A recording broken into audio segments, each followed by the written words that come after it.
a big honor and probably also somewhat of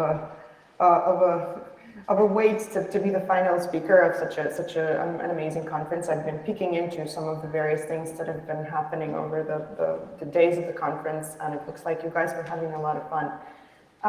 So obviously, also what I'm here to do is to put a social science spin on things. So I will preface this by saying that I am not a techie person. I am more of a dabbler, and even though I'm really interested in digital media and privacy in particular as one of the kind of key tenets of people's existence in the hybrid media spaces, I am by no means a person who understands or professes to understand how algorithms work or how to write code. I do, however, have a keen interest in how people use technology, and this is what I'm going to talk about today. So the title of my talk is Each of Us is a Micromedia, and it's about citizen mobilization as media practices in the context of Russia's war in Ukraine. And the first part of the title comes from a tweet that one of my Ukrainian acquaintances posted on Twitter a few months ago when the war in Ukraine the full-fledged war was already very much underway. She posted the tweet and she said, look, each of us is a micromedia. We are here not just as Twitter users, but we're here to share information about the war. We're here to tell people about what's going on. And so that puts special responsibilities on active social media users. And it made me think about, how we think about what people do on social media during crises and especially military conflicts, because of course, social media use is something we do on a daily basis, and we tend to think about it as something routine. And there's a lot of research on routine uses of social media in everyday life. But increasingly, what we're also seeing is that there are certain moments when social media use becomes less anything but routine, and that usually tends to happen during, say, protests or during elections, or during natural disasters, and also during wars. And so I think it's really important to really focus our thinking about how we understand what happens to people's social media use, what happens to their perception of social media platforms and their affordances in these crisis moments, and how it changes what people do on social media and with social media. So that's what I'm going to talk about today. And the context for this war, obviously, is for this talk is the war that Russia is waging in Ukraine. And to give you just a brief kind of bit of background, Russia first invaded Ukraine back in 2014, and it occupied the Crimean Peninsula in Ukraine and some land in eastern Ukraine. And so those territories have been occupied by Russian forces and pro-Russian forces since 2014. But the conflict started kind of as a military conflict, but then it sort of simmered, with minor confrontations. However, in February this year, since February 24th, Russia also started a full-scale invasion of Ukraine, and it's been attacking various parts of Ukraine across the very, very large territory of Ukraine from the east to the west. And obviously a lot more territories are currently occupied, up to and including, some large regional centers. So this has been going on since the end of February, so we're now in month 5 of the war.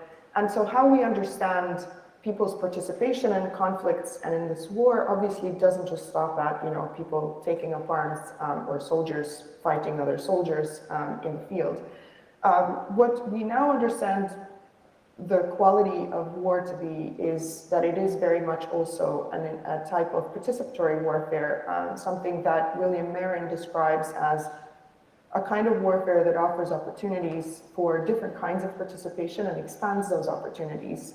So very much this also involves participating through mediated means, not just in the traditional way where people watch the television news every night and look at what's happening and participate in that way, but also active participation, by sharing certain kinds of information, by using social media and other media to fundraise, for instance, for the war effort, or to call for justice when we're talking about war crimes and crimes against humanity. And Russia's war in Ukraine has very much been this kind of participatory war.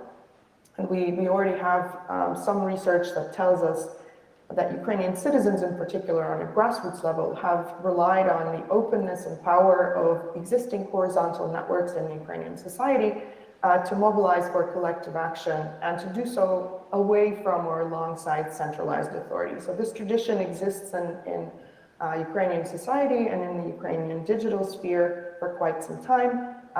These kind of grassroots horizontal networks and civil society connections have existed for a while because obviously there is a kind of history of protests in Ukraine, most notably the Euromaidan protests in 2013 and 2014, immediately after which the conflict started. And so these networks are very important because they don't remain the same. They change and new people come into the networks, but they are resilient exactly because they're more informal and they exist alongside centralized authority. So they're not dependent on government or state officials. It's actually quite the opposite. It's the government and the state officials in Ukraine have come to rely on these informal or some more, some less formal horizontal civic networks. Obviously, participatory wars are also characterized by high levels of digital and social media use and media activity. And in this war in particular, we have seen incredibly intense social media activity and digital media use by governments on both sides, and even by governments and other actors who are not actually, neither in Ukraine nor in Russia, but elsewhere. Also, these media are used by military actors, media outlets, and of course, ordinary citizens as well. And it's the citizens that I would really like to focus on today. So we know, right, there's opportunities for participation. We know that there's a high intensity of media use, but how do we think about understanding what the citizens actually do, when they become participants in the war, when they become participants in the war through the means offered by social media. And my suggestion here is that we think about understanding how citizens come together and mobilize in participatory war. That it's useful to think about it through the lens of media practices, which is a term that has been used in media studies and communication studies for quite some time and has even made its way into some adjacent disciplines such as social movement studies. And obviously internet studies as well. I think this term is useful because it allows us to better understand specifically how media, politics, and civic action intersect for citizens who are mobilizing through participating in conflicts and wars. And because we are dealing with trying to understand not just how they use a single platform or a single tool, but we want to understand the complex ecosystem of various tools and platforms that citizens use. Also accounting for the fact that citizens have different levels of digital literacy, and they have different levels of how keen of a user they are of a particular platform, how comfortable they are, and how these are used to support these activities that are often goal-oriented, and we'll talk about the goals in just a second, but sometimes they're targeted and strategic, and sometimes they're impromptu, and they're absolutely kind of on-the-spot things that people come up with in order to aid their mobilizing efforts. I think also media practices are useful because they don't just look at the macro-level processes. They don't just look at, here's this transformation is occurring in society or something is happening on a large scale. But media practices allow us to really drill down and look at the agency of individuals and small communities, which arguably, as a social scientist, I think is a more productive approach compared to the prevailing turn of what we're seeing and how conflicts are studied, where people are looking at these geopolitical grand narratives. They're looking at wartime communication, disinformation and propaganda, media manipulation, and that's all useful and it's really important, and it's part of the picture, but what often gets missed is this really small-scale action and these small-scale activities and practices, which I think should and deserve to be also, be in the spotlight. So a little bit about the concept of media practices. Obviously, it originated on the one hand from media studies. On the other hand, it builds on earlier scholarship that looks at social practices of mobilization. So we have the social practices that have been studied for decades by social scientists looking at social movements, organizations, and protests. And we know, some of the core social practices for mobilization. They're participation,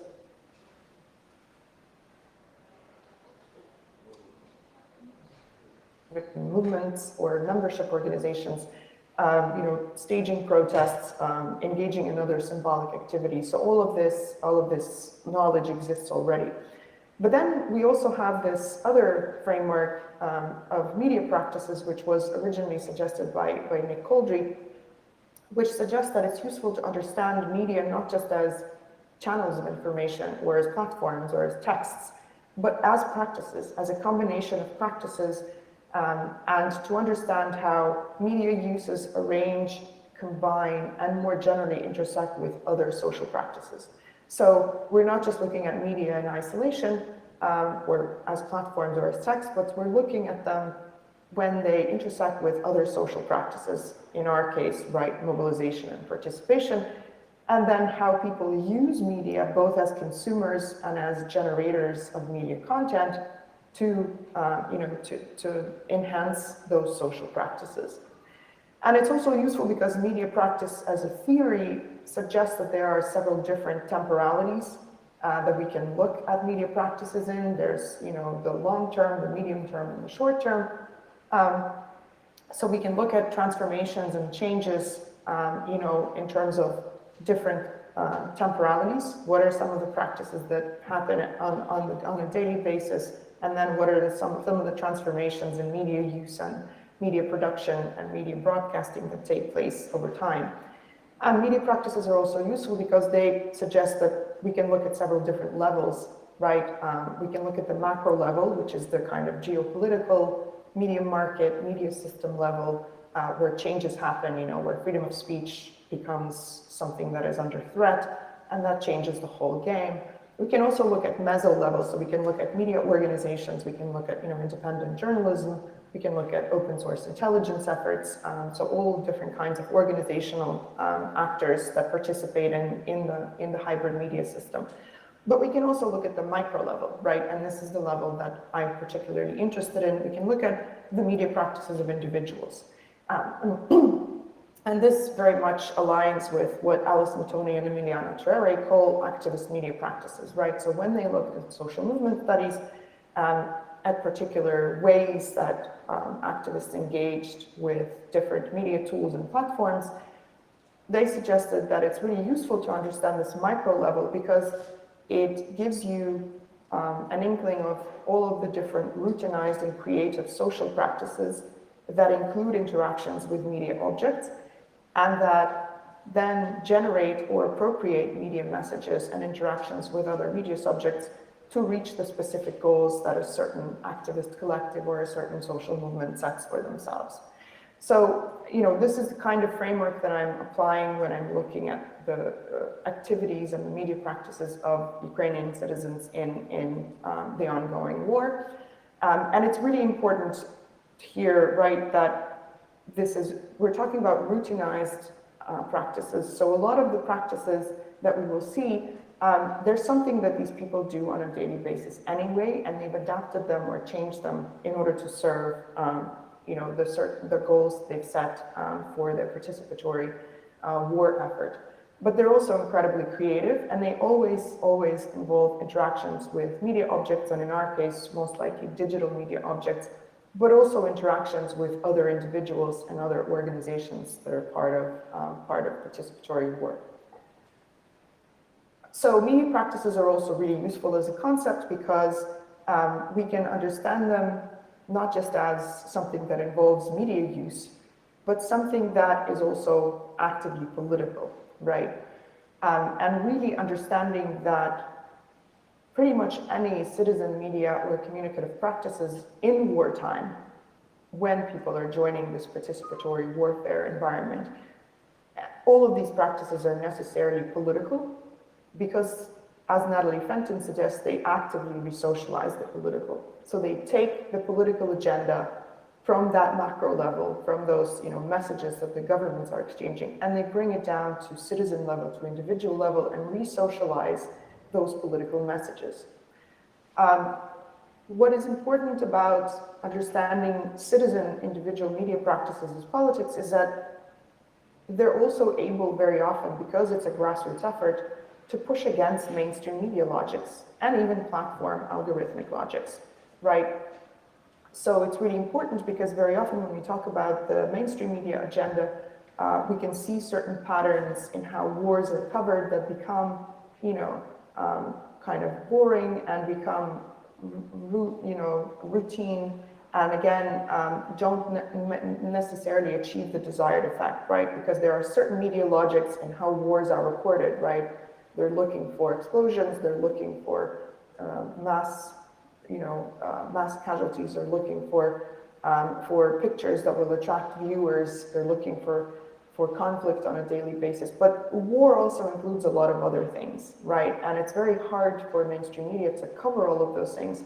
And this is where citizen media come into play, and this is where citizen media practices are important. Platform algorithmic logics, I'm sure, is something that has come up throughout this year's conference. And we know how difficult it is to push through platform algorithmic logics because they have a lot of power into what content surfaces and what content becomes visible.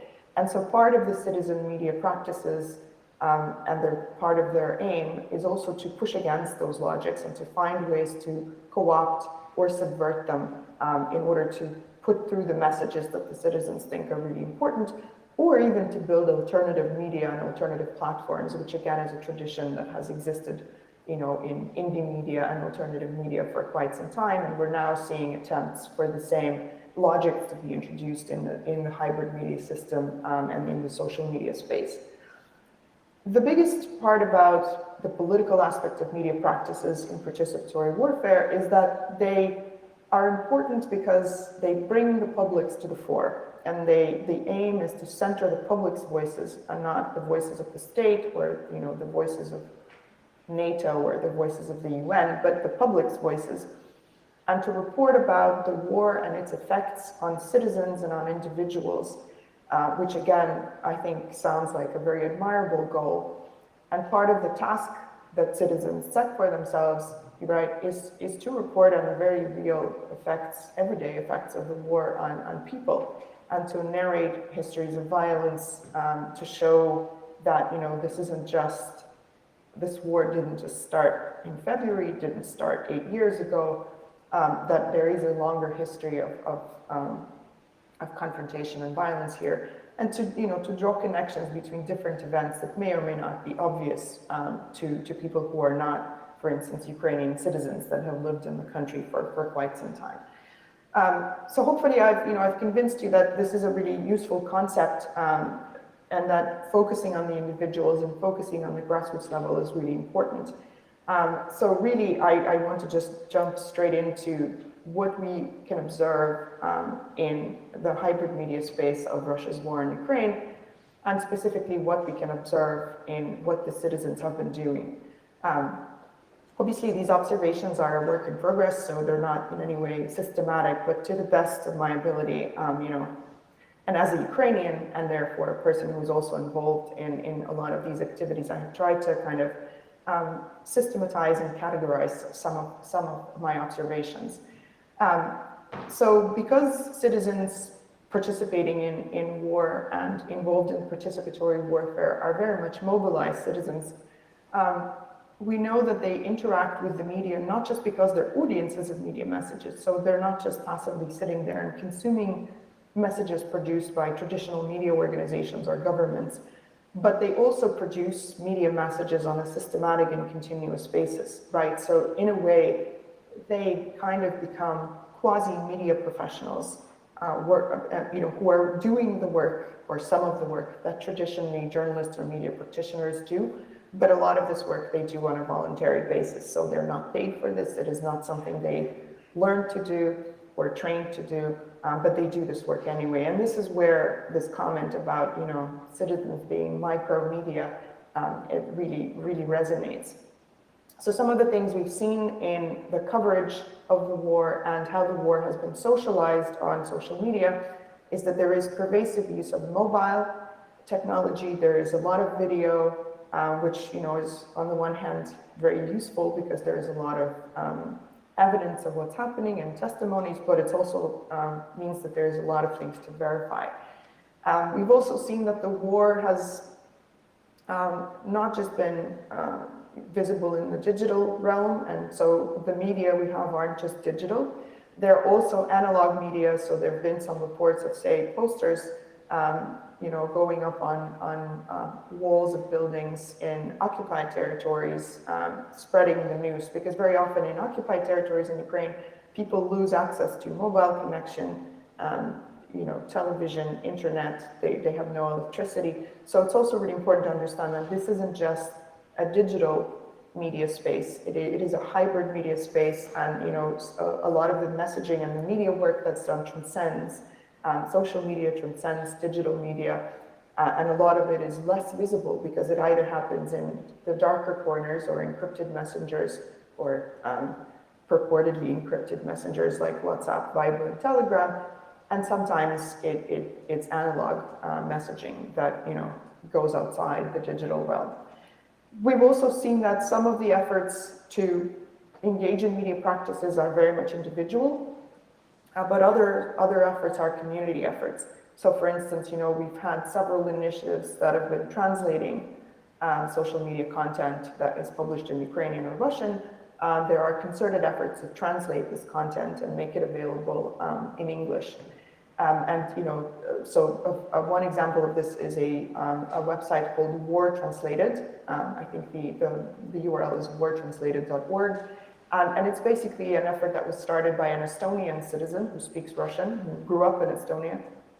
And then he found other willing volunteers, where they translate content, from Twitter threads, Facebook posts, videos shared across social media platforms, just to basically increase the potential audience for these testimonies and these stories that are shared. And they've translated things like stories by people escaping Russian occupation, people going, having been forcefully deported to Russian territory from occupied Ukrainian territory, and then finding their way back to Ukraine somehow. So there's all sorts of stories that they're translating. One other thing they translate is they also translate comments under certain posts. Sometimes I think it's quite an eye-opener, for instance, to see the kinds of comments that Ukrainians post under a video of a shot-up Russian tank, or comments that Russian users post under videos of a city center in a Ukrainian town that has just been attacked and civilian infrastructure has been attacked. Some of those comments are quite vicious and violent, so that they also see it as an important job to translate this work. Of course, one of the things that media practices do in this case, because they're not practiced, these things aren't practiced by professional journalists, and therefore citizens engaging in these practices are not necessarily bound by the same ethics of journalism, is that they normalize emotionality in media practices, right? Because obviously for citizens affected by the war, being emotional about it is an absolutely normal thing. But what we've seen in journalism studies is that increasingly emotions are also being normalized even for professional journalists, right? Because if you're reporting on conflict or you're reporting on a disaster, you are a person and therefore you have emotions, so that we've observed this effective turn where even journalists increasingly find it useful and find it acceptable to talk about, what they're feeling and not just what they're seeing, which is traditionally seen as the task of journalists. But here, because this is happening to citizens, and because these are ordinary citizens who are doing this journalistic work, right, they rely, they believe that their emotions are important, and they believe that, emotions have mobilizing power. And of course, emotions can be negative and positive, and increasingly we're seeing that both negative and positive emotions are being promoted as acceptable, right? So essentially, what we're doing is we're seeing citizens negotiate this effective proximity, right? Which is often in journalism seen as something detrimental, right? If you're too close emotionally to something, you can't talk about it in an objective way. But here we're seeing that emotions and being emotional, right, is actually something that is constructive because it allows citizens to circumscribe the life-risking media practices, right, when you go to film an explosion that just happened. And also, makes your emotional labor of a citizen or a citizen journalist acceptable, right? Because it negates this imagined space that usually exists between a journalist who's trying to be objective about covering an event. And it might still seem like, oh, well, they're too emotional about it, so we can't rely on what they're saying. But nonetheless, I think this work is happening, in real time, where this effective proximity becomes more acceptable and it becomes kind of seen as part and parcel of covering conflict and covering war. And the other reason why I think we know why citizens are often compelled to engage in these media practices and report and explain what is going on in the conflict is this idea of being close to violence, where you yourself as an observer or as a participant of the events are traumatized, but you're also compelled to report and to explain because you can explain both what is going on and also what it feels like. So this has become, I think, very important as the conflict has unfolded. And of course, a big part of citizen media practices is also because citizens feel empowered to engage in these media practices because it allows them to negotiate unequal power relations, right? Because they often feel like they don't have enough power compared to, say, traditional journalists or government officials to make statements about how the war is affecting them. But it also allows them to shape boundaries, right? To say that I have a right as a Ukrainian citizen to report on this and to explain what's happening. Maybe somebody else who doesn't understand the local context doesn't have the right or can't report in as convincing a way. And so I think the effective component here is very important to take into account. So if we get into the actual citizen media practices themselves, there's a wide range of different practices that I and my fellow social scientists have observed even throughout the past 5 months. But also, of course, my observations are also informed by the fact that I've been studying digital media and protests in Ukraine and in the region for many years. So of course, some of the core media practices are, the traditional sort of journalistic issues like framing and agenda setting, where the citizens engage in creating messages and spreading messages, trying to explain not just what is going on, but also what the war is about, why it started, why it is happening, who is involved. So to try and put to give more context to everything that is happening, to provide deeper background. The other important aspect of media practices is that citizens are contributing to creating a vocabulary of war, right? There is a certain type of, vocabulary, different terms that are used, and those terms are often contested. And so citizens are engaging on social media in linguistic articulation, trying to explain, why you should use this word to describe what's happening, but you shouldn't use a different word. So for instance, they say, don't say the Ukraine crisis, say Russia's war in Ukraine, right? And thereby, in building these vocabularies, they're also engaging in a kind of corrective communication where they're saying, this is how you should talk about it, and you should listen to us because we are citizens of this country directly affected by this war. So there's been a lot of this corrective communication and this vocabulary building work, and I'll show you a few examples in just a second. Of course, alongside framing and agenda setting, some people take it upon themselves to also provide historical and political context. So again, they put the events that are happening right now into a much longer history, where they explain like the legacies of Russian colonialism, of the Soviet colonial policies, and even the pre-Soviet colonial policies, and histories of conquest and violence. And they draw here, obviously, on historical records, but they also draw very often on their family history, which makes these media practices more compelling, because they're not just saying, oh, well, in this textbook, this renowned historian says this, but they're also saying, there is a history of, for instance, Russia using hunger as a weapon of politics and a weapon of colonialism, and not just in Ukraine, but also in other post-Soviet countries, and they give examples. And then they talk about their own family history, because obviously some of this history is quite recent, it's like the last 150 years. So a lot of people have family stories and family histories of family members being subjected to these legacies. The other important work that media practices do for citizens is that they allow people to assign blame on responsibility. And again, this is very much a discursive media practice, so a lot of these things are worked out in discussions on social media, where people make different points about who exactly should be blamed for the fact that this war is happening, right? And they talk about collective blame and individual blame, but these discussions are incredibly lively, and they're happening on a daily basis, right?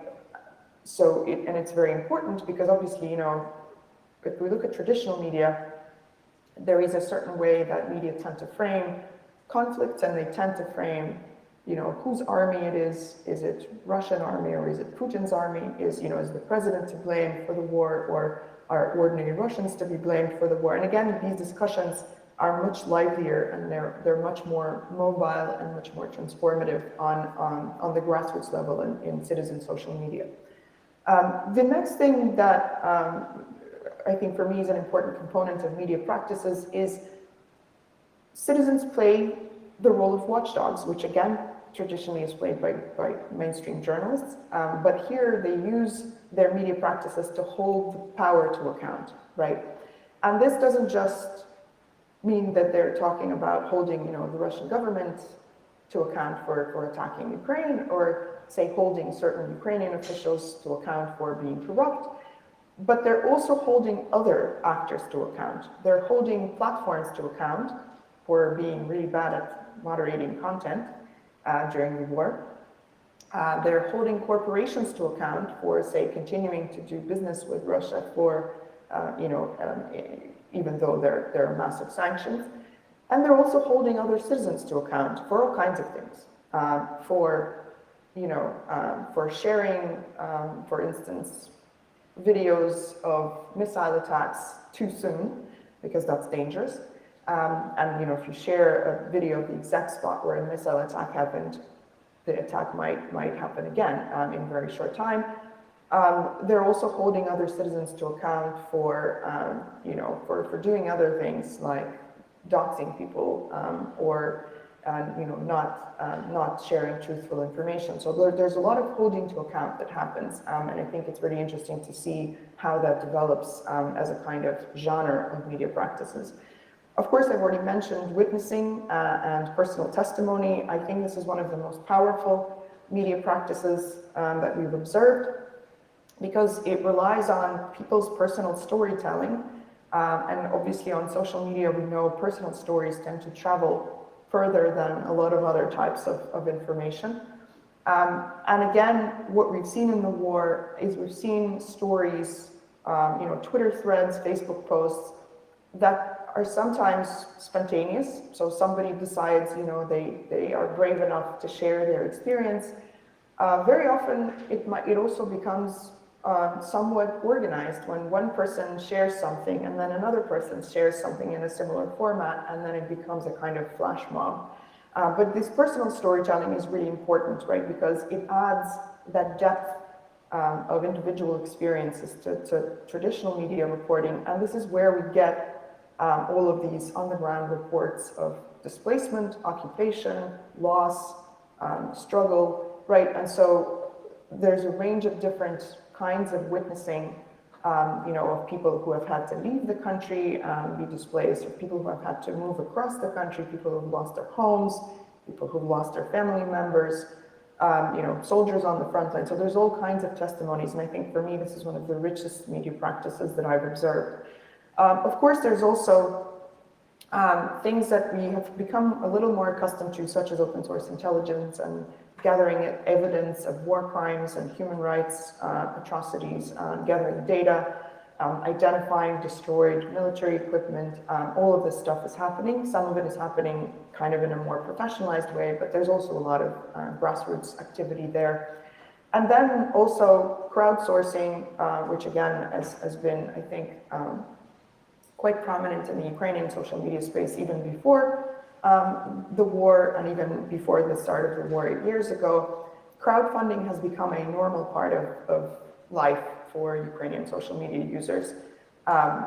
Yes, you know, in this war, for instance, the government is negotiating with other governments and other countries for military assistance, but citizens on the ground are also crowdfunding for drones, for protective equipment, for flak jackets, for you know, helmets, and all sorts of things. Also for humanitarian aid for displaced people. So crowdfunding has blossomed. There are lots of multiple platforms that people use to crowdfund. There's all sorts of things that people do to raise money, you know, from, you know, say celebrities selling, auctioning off some sort of memorabilia, like the Eurovision winners auctioning off the Eurovision prize, to, you know, people using OnlyFans to sell nudes and crowdfund for the army. That has also happened. So crowdfunding, I think, will be one of the biggest learning experiences for the grassroots media practices and the effort here. And I'm sure that, you know, other communities in other countries will probably learn from our crowdfunding efforts and the creativity that goes into this. Of course, fact checking is also important, and it's a big part of kind of the everyday, you know, the everyday media practices. But a lot of the fact checking is obviously done by media organizations or by media NGOs.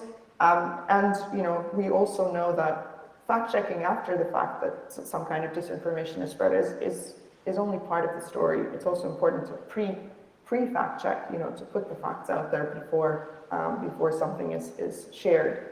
And of course, a lot of this is also mutual support and agency. So people do engage in media practices just to, you know, to comfort each other and to offer support and to offer care to each other. So that is also a big part of what's happening in the media practice space. And of course, also educating each other about, you know, how to protect your privacy online, how to avoid being reported by bots, and you know, how to avoid complaints from social media platforms, how to protect your data, how to protect your identity, how to protect your account. All of those things are also happening. So it is a really multifaceted set of media practices. All of them are targeted, and they're all happening in this participatory war space, but they're all very, very diverse. So just some of the media forms. Obviously, we have Facebook posts, Twitter threads, Twitter live spaces, YouTube videos. Twitter live spaces have become really, really popular, outsized popularity. We have some regular ones now that happen every week or even a couple of times a week that bring people together to discuss the war. Telegram is an incredibly popular platform for sharing person-to-person information, but also to provide, you know, updates about, for instance, air raid alarms, you know, whenever there's an air attack, but also to share useful information about, for instance, how to cross the border and what kind of documentation you need if you're displaced, or where to get help, you know, or what the train schedule is. So all of those things now also live in Telegram channels. And of course, art, you know, creating art, sharing testimonies, recording things as they happen, including attacks. And people are engaging in both creation and curation. So just some examples for you. So this is an example of corrective communication and trying to manage the vocabulary. So this is an image that's been one of many widely shared on social media. You know, that basically says, here's how you should talk about the war in Ukraine. And this is, you know, we're telling you this as Ukrainians. So you're saying you should name the war, you should name the aggressor, you should be deliberate, and you should avoid words that imply shared responsibility. And, you know, I think this is a really good example of this vocabulary building. I think also this is another example of, a person reacting in a very emotional way. This is a volunteer that is very active in helping the military. This is testimony because she's sharing what she's feeling, but also she's providing a framing for those who may not be inside Ukraine to say, look, you should understand this is the kind of trauma that we're experiencing every day. Is that you always expect to hear sirens, you always expect to hear the air raid alarms, but in spite of everything you still try to live a life that is somehow close to the norm, but you can't. So I think this is a very powerful example here of this kind of message. Differential privacy is something I wanted to mention because I know, differential privacy is a term that is widely used in privacy studies, and it's usually used to describe platform affordances. But I think here, this is a good example of how people understand language on social media as a differential privacy tool, right? Because multiple Ukrainian accounts on Twitter, for instance, tweet in multiple languages, right? And so, on the left here, we have a tweet in Ukrainian where, just after a very large missile attack yesterday on a central Ukrainian city, which is far away from the front line, where multiple people were killed and dozens were injured. This person is saying, post news, she's writing in Ukrainian, but she's saying, post news with this hashtag, write tweets in English or Ukrainian, but better in English, show photos, tag politicians, thought leaders, media, storm the world. So she's explicitly saying, even if you're an account who usually tweets in Ukrainian, because that's your sort of usual MO, if you want to reach bigger audiences, you should tweet in English. And on the left here is another Ukrainian activist who's saying, who's responding to a commenter who's telling him, I can tell when you're really passionate or angry when you start tweeting in Ukrainian. Because this person lives in a Western European country and he usually tweets in English, but he tweeted something in Ukrainian and then he responds and says, it tends to be for the Ukrainian audience with references to memes and events that are too long to explain in English. Right, so we can see this differential privacy in action through the use of multiple languages, even without relying on algorithmic logics or curation. But this is also evidence that Ukrainian citizens understand very well how privacy works and how context collapse works and how algorithms work when it comes to tweeting in different languages. So in conclusion, I hopefully have convinced you that understanding these micromedia practices is important because in a complex environment where the realities of participatory war mix with platform algorithms, state disinformation, mainstream media logics, we need to understand that these micromedia citizen practices are an integral part of how people participate in the war today. And they're also inherently political, they're purposefully effective, they don't shy away from being emotional, and they can also act as drivers of democracy, resistance, and resilience for citizens and communities impacted by war. And I think it's important to account for all of these diverse media practices because we really want to understand the motivations, logics, and principles behind these practices at the micro level, right? Not just the macro picture, not just the geopolitics, but how ordinary citizens' lives are affected and how how they're affected finds its way into how they engage in media practices on social media and outside of them, because this is integral to understand how the hybrid media system is changing, how the political environment changes during wars, and also the nature of participatory warfare, which we understand to be an assemblage of media practices, political relations, and power relations. And I think really my goal here is to foreground and highlight the really, really important role of citizens, as drivers of democracy and as potentially also important actors who might allow us to, bring those responsible for war crimes to justice, but also basically to provide a more than truthful account, a very accurate account, albeit an emotional account of what the war is like, because that is very often something that people far away from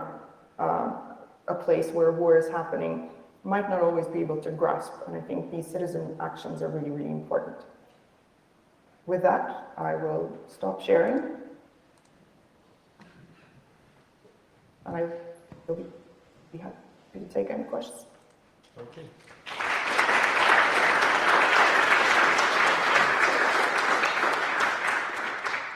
So we have time for some questions.